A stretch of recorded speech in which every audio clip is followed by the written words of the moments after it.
कहिलेकाहीँ जीवन उत्तरभन्दा धेरै प्रश्न बनेर आउँछ। मान्छे हाँसिरहेको देखिन्छ,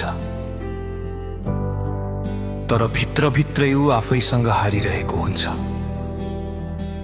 र एक दिन उसले आफैलाई सोध्छ, म आखिर खोजिरहेको के हो? प्रश्न प्रश्नैले भरिएको जीवनलाई कसरी उत्तर पाऊं? भिडभित्र हराएको सपना कसरी फेरि सम्हालेर ल्याऊं? हाँसोभित्र पीडा लुकाएर दिनहरू बिताउँदैछु। आफ्नै मनको आवाजसँग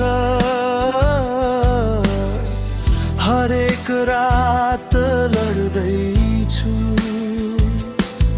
समयले किन यति धेरै घाउहरू थपिरहन्छ?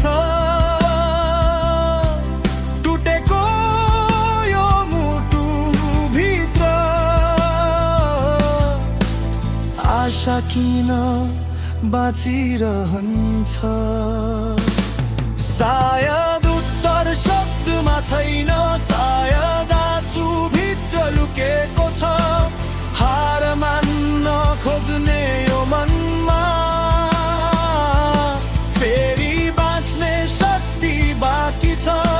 अँध्यारो रात डुब्दै जाँदा टाढा घाम उदाउँदैछ।